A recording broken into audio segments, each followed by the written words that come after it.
Our first speaker here today is Alessandro Romano from Roma 3, who will speak about tsunamis. Thank you. So good afternoon. Thank you, Mr. Chairman. My name is Alessandro Romano from Roma 3 University and IH Cantabria, and my co-authors are Javier Lopez Lara, Gabriel Barajas, and Inigo Losada. The title of this presentation is related to the numerical modeling of granular landslides in OpenFOAM. So, brief index, I will briefly introduce to you the phenomenon and the landslide-generated tsunamis, and then I will describe the research motivation and the numerical approaches that we are developing in order to simulate this phenomena in OpenFOAM, describing also the experimental benchmark that we are using for the validation and some preliminary results.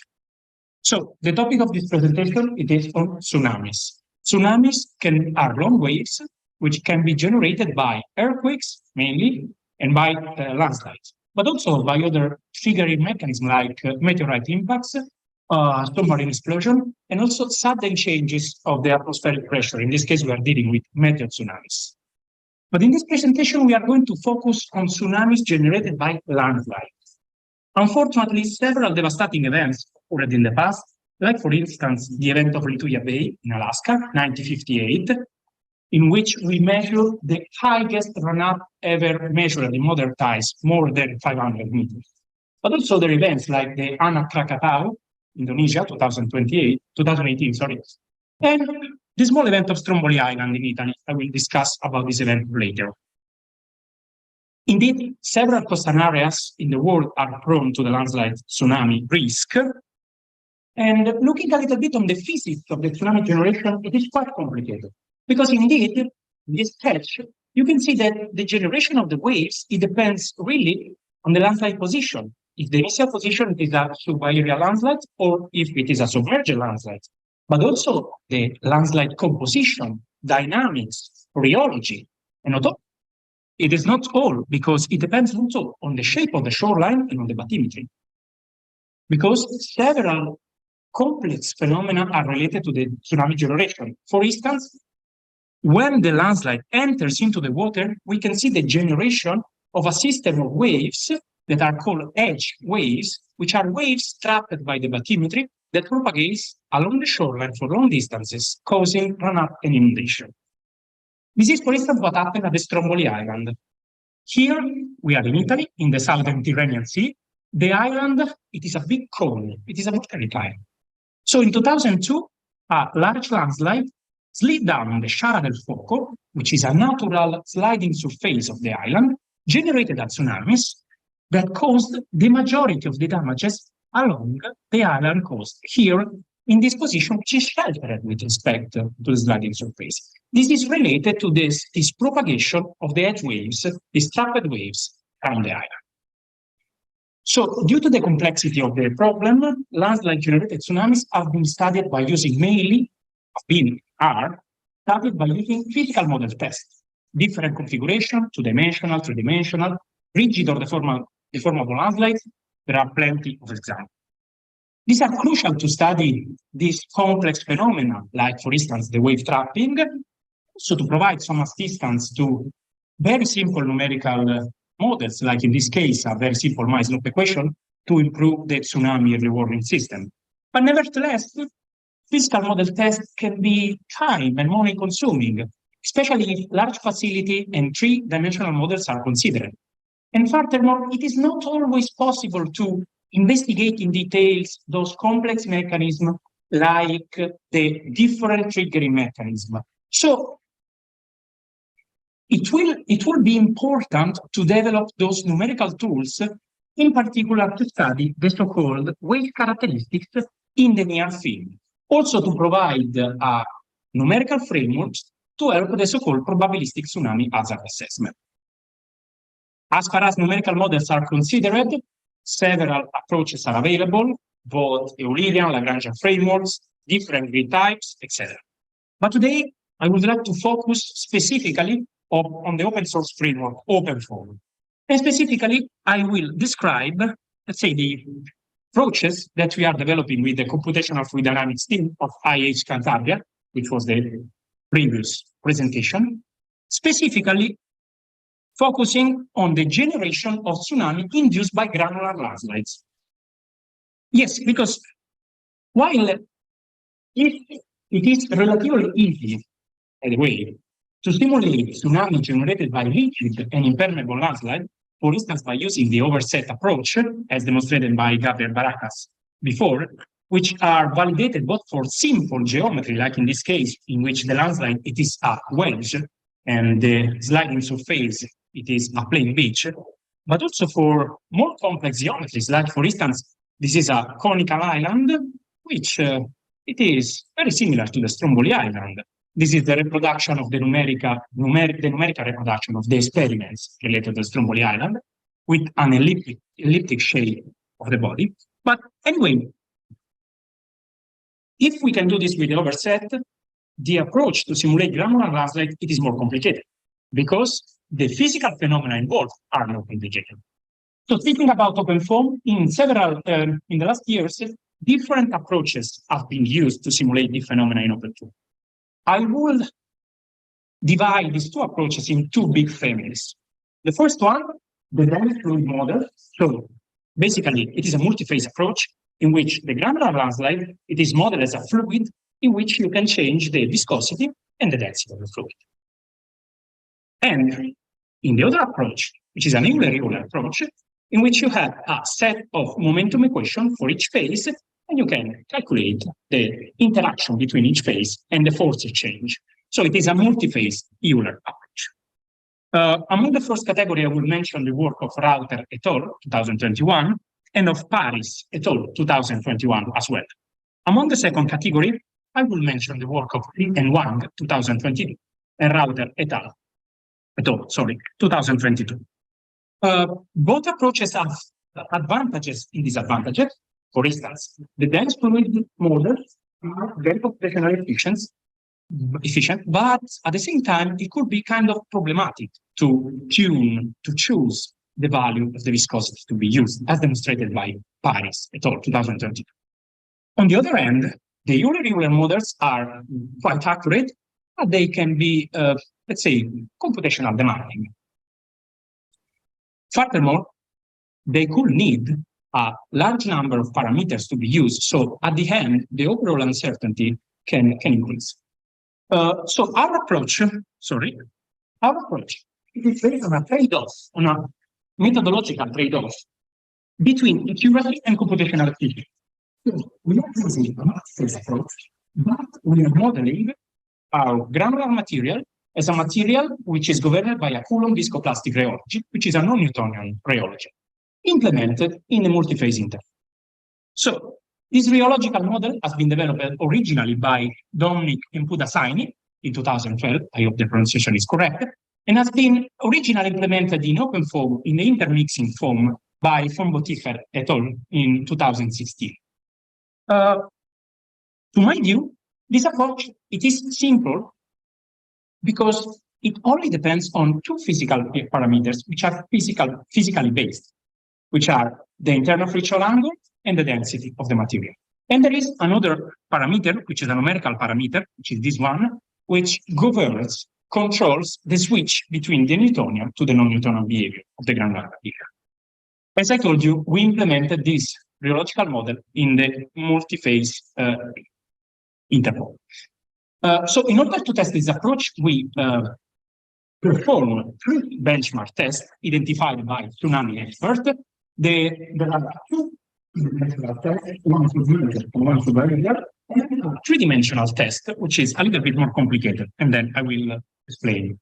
So the submerger case, it is the case described by Grilli et al. 2017. In this case, as you can see, there is the landslide, which is let's say, modeled as a volume filled with glass beds. There is a gate which has been removed, and then the landslide can slide along the sliding surface. And in this case, it is an initially submerged landslide. There is the case, 2-dimensional case of Viroulet et al. 2014. In this case, the same setup, similar setup of the previous case, but in this case, the initial position of the landslide, it is subaerial, so above the mean sea level. Also in this case, there is a gate, etc. The third case, it is a very complex case because it is a 3-dimensional case. described by Mohammed and Fritz, in which there is a plain beach, but the particular, it is that the landslide material, which are gravels, are contained in a box which is accelerated up to a certain velocity, then the gate, it is open, and the granular material can slide along the slide surface. So it is an accelerated granular slide. So we reproduce numerically all these benchmark cases. Here you can see the submerged two-dimensional and subaerial two-dimensional, and here you can see the three-dimensional case. As you can see here, you can see the generation of those systems of H waves, which start to traveling along the shore.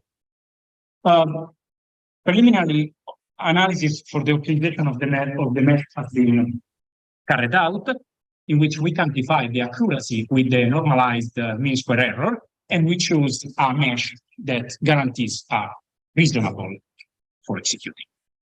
So now let's analyze more quantitatively the results. Here we are looking at the submerged two-dimensional case. We are looking both at the free surface elevation and at the landslide evolution. So we compare the free surface elevation at 4 wave gauges. Blue lines are numerical results, black dots are experimental data. And as you can see, at the 4 wave gauges, the wave signal, it is quite well reproduced. Moving at considering the landslide evolution, we can see that at the very beginning of the movement, the numerical model is able to reproduce the landslide behavior, but while after few time instants, the results are not in a good agreement. But it's not so important for waves, because for submerged landslides, it is well demonstrated in the literature that it is important how the landslide transfers the energy and the momentum to the waves just in the initial part of the movement. So if we are able to reproduce this part well, we are going to have very good reproduction of the waves. Obviously, the landslides is not our focus, but still there is support. Conversely, for the 2D subaerial case, we can see again good agreement for what concerns the free surface elevation. There is a slight overestimation. I think this is normal, as in this case, we are not simulating the permeation of the water into the voids, so we expect some overestimation, but we are, let's say, reproducing in a satisfactory way, I would say in a good way, the evolution of the landslide along the incline. A little bit more complicated, the reproduction of the three-dimensional case, because in this case, we are not simulating a landslide which is initially in a rest position. Instead, the box, it is accelerated and then it is open when reach the terminal velocity of the box. So in order to reproduce this simulation, this case, we used the experimental data, because experimentally they measure both the shissa along the incline and the velocity of the landslide tip. So we used an initial condition. So we applied an initial condition in terms of position and velocity on the landslide that we released our simulation. As you can see, the comparison between the experimental and the numerical value are quite satisfactory, apart from the initial part in which, again, this difference in the initial condition, I think, suspect that it plays a relevant role. Here you have just a video of this evolution. As you can see, in order to save computational time, we use a symmetry plane, frictionless symmetry plane. So indeed, we reproduce just half on the physical domain. And looking again in quantitative way at the results, comparing the landslide evolution, we can see that there is a difference, but we are able to simulate the thickness of the landslide, which is a good result. But obviously, this difference in the initial condition results in a difference with respect to the landslide evolution. But as far as the free surface elevation are concerned, which is our purpose, here we have much more wave gauges. Here we are looking at the 4 wave gauges placed in front of the landslide impact point. And as you can see, the waveform, the tsunami, it is quite well reproduced. Also looking at other wave gauges, which are in this case placed a little bit far with respect to the landslide impact. And last thing, in this simulation, we also have some run-up measurement, which are crucial for landslide-generated tsunamis. And as you can see, we have a satisfactory reproduction of the run-up signals. Or obviously, we have an overestimation of the first crest. This is related to both the initial condition, which has not been reproduced, and also to the fact that the water is not entering to the porous material. So we expect a little bit of overestimation for the wave crest. But overall, especially here, when we are far from the landslide impact point and the frequency dispersion play a role, we are reproducing a quite good signal. So I will skip the conclusion, but it is related to the fact that we model the granular landslide by using a Coulomb viscoplastic rheology implemented in multi-phase interform. I think that the strength of this approach consists in the fact that since it is a trade-off, it is extremely flexible in order to reproduce also very complicated three-dimensional cases. Before say goodbye, I would like to have your attention because next year it will be held in Rome a mass conference, which is the International Conference on Coastal Engineering. It will be held in Rome, September 2024, and I hope that it will be so thank you for your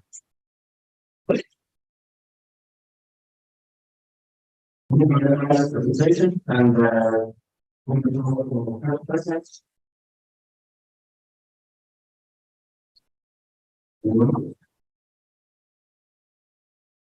if not, then I have a question. It is very interesting problem of regular here. If you are this how we need to be if we can treat it as a parking thing. Okay. Teachers are more for parking, maybe it's over the volume of gas that are good for the volume. Well, it is tricky. It is tricky. No, but thank you for the question because it is something that I didn't explain properly.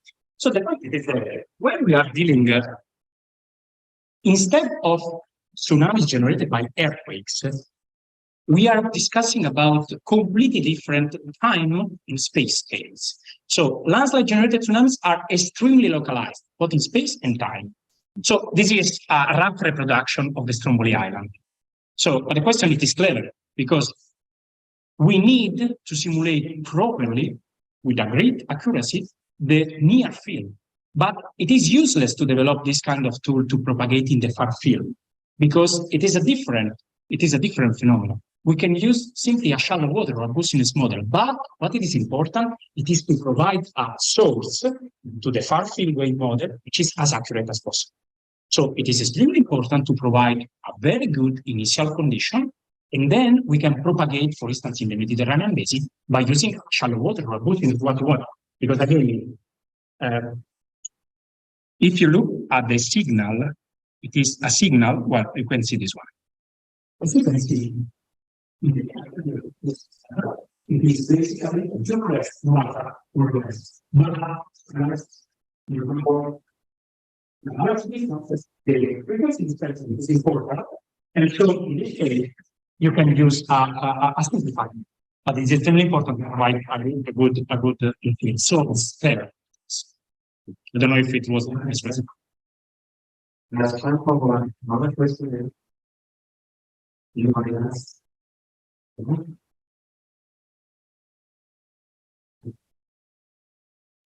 I have one more question. Please. Because with this landslide consideration for houses for us, it has a volume which I think is important, but it's also partial. So I guess the rocks are coming, and it's also coming down of water. And for some zero water approximation, the total volume of displaced water must be increased. Right. So porosity, how are you? Well, indeed, in this case, we are not using the density of the material, but we are using the bulk density. So in this case, we are managing to deal with this. But obviously, this is extremely important because if you remember, when I described the first case of the subaerial landslides, I expect an overestimation because obviously you have the density of the material, which is the bar density. Then you have a moment in which you have solid, so your grains, the air, and the water, which is separate. In this case, this is not simulated by the model because this is a first approach. Now we are working also with the dam and other things. But obviously, this is an overestimation, which I think it is related to the fact that you are not simulating the porosity of the land, which is an effect. But if your idea, again, we are coastal engineers, so my purpose is to provide a good estimate of the wave feature. So I can deal with it because I am quite happy about the surface, but there is a lot of work to do in this sense. I agree with you.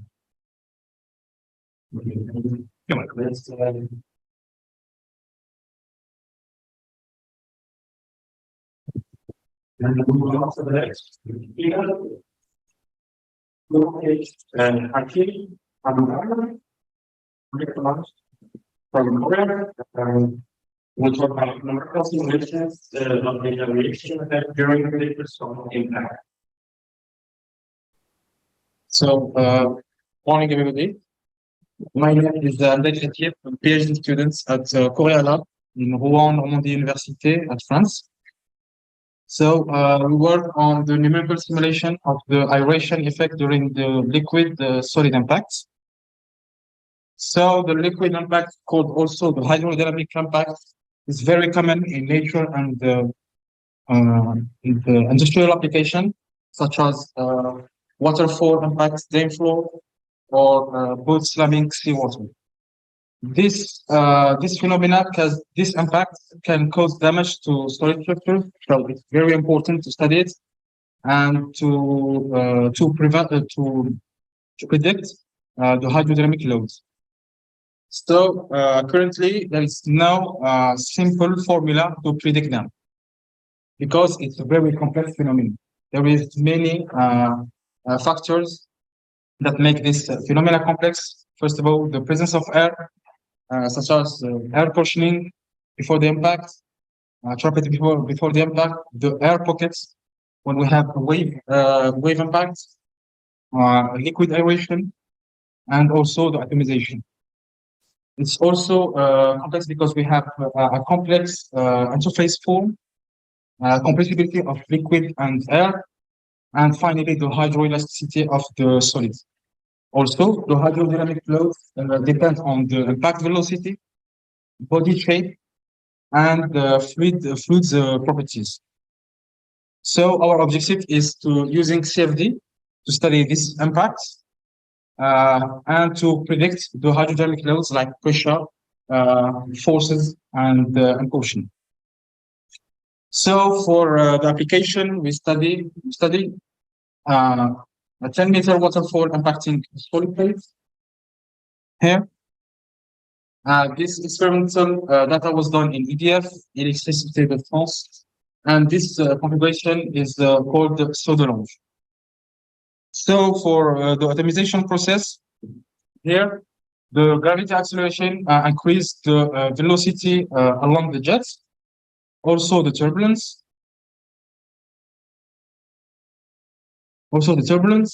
So we have now fragmentation from liquid continuous to multi-scale liquid structures, like you see here. So the results here, we have an aerated liquid before the impact. It's a cloud here of liquid structures surrounded by. So here we have an example of the temporal signal pressure recorded in the plates. Here in the plate we have different pressure sensors, and this peaks means that we have discontinuous liquid impacts. So to model this, we use two approaches: the SCM approach for the resolve interface, and the Euler-Lagrange pre-atomization for the unresolved interface when the structures become smaller than the mesh size. So we use this this model to characterize the physics at the subgrid level. Here, the governing equation and the alias formulation in incompressible. So these two approaches are coupled in the alpha equation with the C alpha indicator. This when C alpha equal to 0, we apply ELSA model, and when is equal to 1, we apply ECM. So in the algorithm, in the solver, with to switch into ECM to ELSA, we need to interface resolution quality criterion. The first one about the surface density. Here, the surface density here is the amount of surface in mesh volume, and we need another for gravity effect. So this work was done also numerically previously by Anas. Here, the numerical configuration, the mesh was done with Salome. Here, the alpha field. Here, we can see the atomization of the spray. And here we have a PDF of pressure impacts. With this configuration, we can see that they can capture the low pressure, but there is a problem with the largest pressure. So the question, how to improve this numerical configuration? First of all, we reduce the geometry. Here, the Anas geometry here are the present geometry. We passed from 28 million to about 2 million.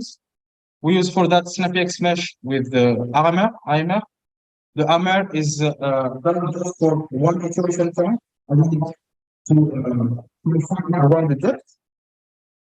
And here, finally, we have a picture of experimental and numerical, our numerical, and we see that we have a little bit a same shade of jet liquid.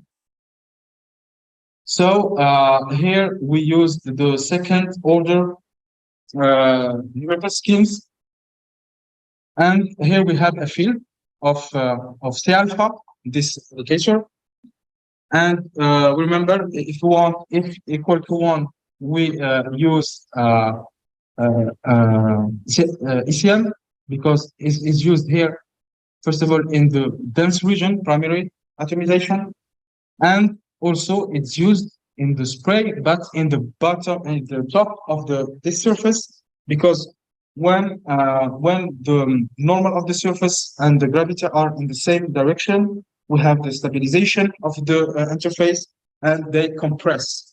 And in this case, we choose ECM. For ELSA, in black here, is more used in the atomized or spray region before the impact, and also it's used in the bottom of the surface. Here, because the normal of the surface and the gravity are opposites, and here the gravity stretch the liquid structures, and we have a stabilization. For that, we use ELSA. Before going to pressure impacts, first of all, we want to analyze and validate the pre-impact dynamics.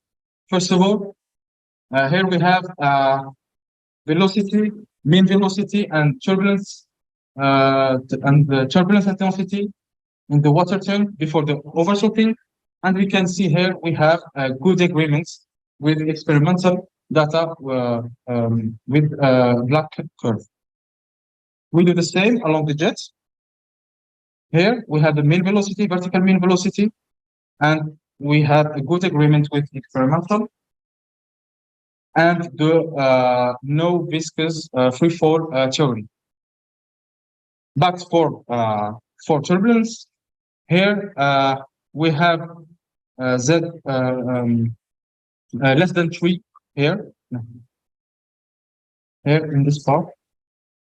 we have not a good agreement with the experimental, because in experimental we have an early atomization, and they produce turbulence. But when Z is in this part, we have with numerical we reach experimental. But in general, we have a good agreement. So now we pass to the pressure impact. Here, the black one, the black PDF is experimental data.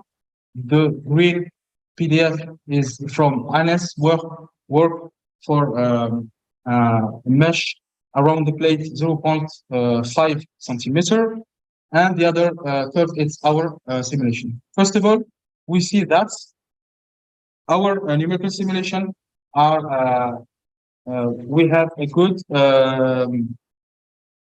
with can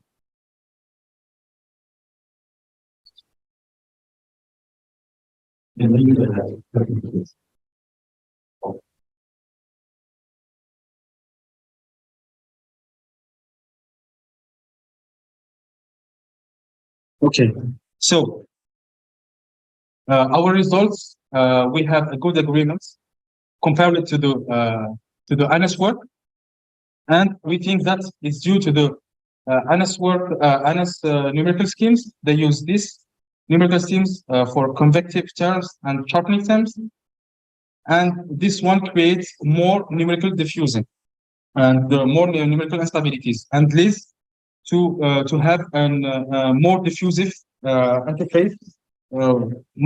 interface, and we think that it's have a damping effect on pressure impact. But for us, we use these schemes that limit the numerical instability. But in general, we see that we can't reach the largest pressure, because in the same problem we have here, if you look here, we don't have really how to say pure water impact, but a diffusive impact, and we think that have a damping effect. So the question is how to correct this. We have three possibilities. First one is to refine more mesh, more the mesh. The second one is to apply another model to calculate the interface, like Klieg, isoid vector. But we think it depends also on the mesh refinements. And in general, these two options are very expensive. So the third option is to rebuild the large liquid structures, and we choose this strategy. For that, we assume this large. For that, we assume that the large liquid structures that produce the significant pressure impacts.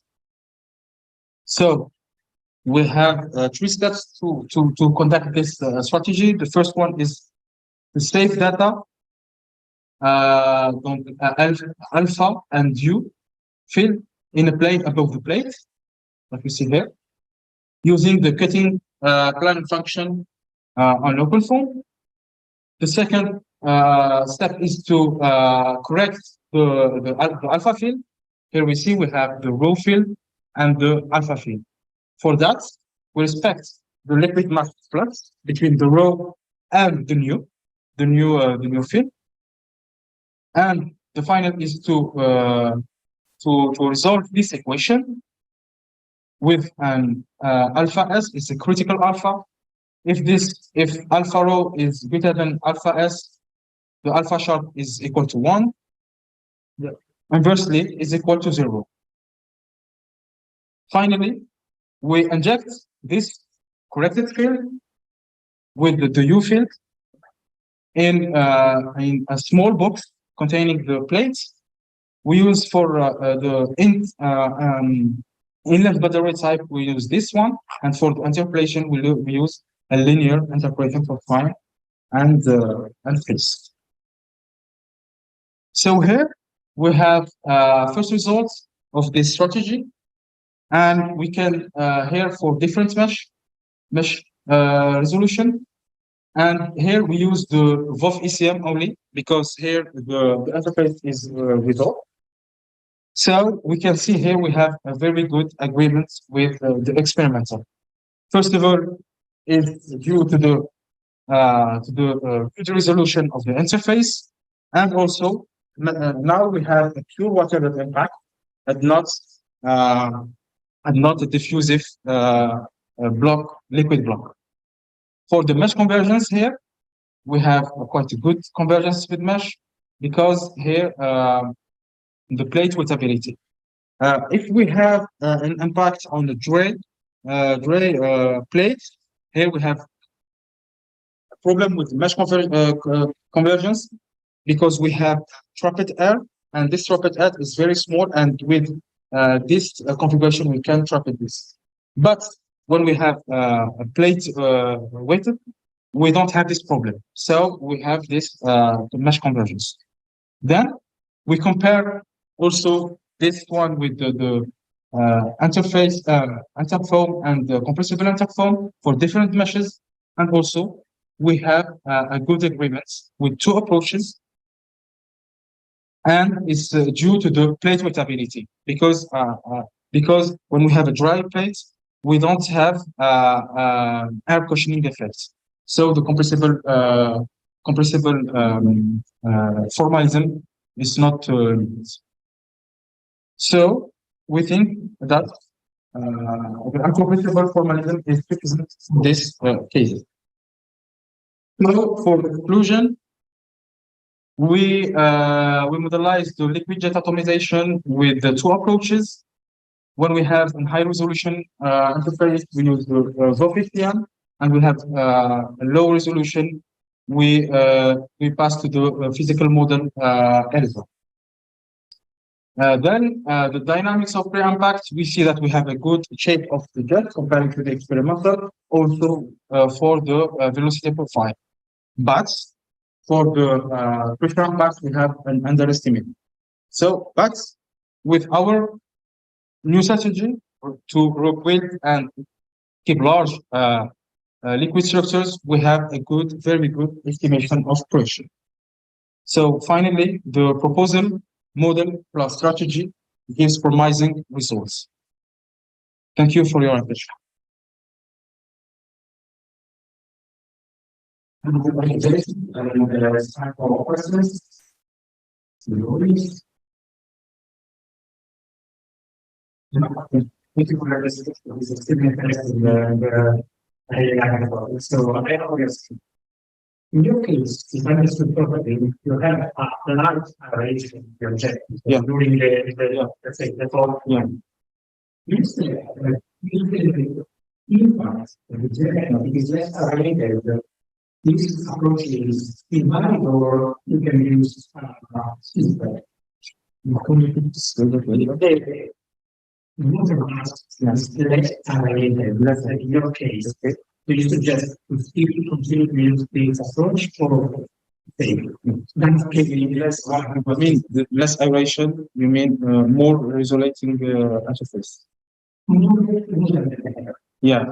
Yeah, I think that VOF ECM is good for your proposition.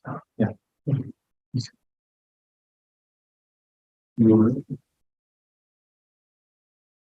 No, I have a question. Yeah. So I really try to make it. So it brings my lab a little to speed that we don't use it. Yeah. Instead, you come up with a way to. So the problem with use is that when we get the droplets down to cell size, and then you get this diffusion. Yeah. So when you're not droplet this, you need a pillow. Yeah. Instead of the cylinder. That's the. Yeah. But when I said execution, it said that the music and the blues is expensive for the has to have this product. No. No. I expect you feel that it's not more expensive. Yeah. And definitely not more cumbersome than we decompress the rock should get from you. So it's like the steps to get to 5 hours of it. Yeah, they will be expensive as functional. Okay. Thank you. Any other questions?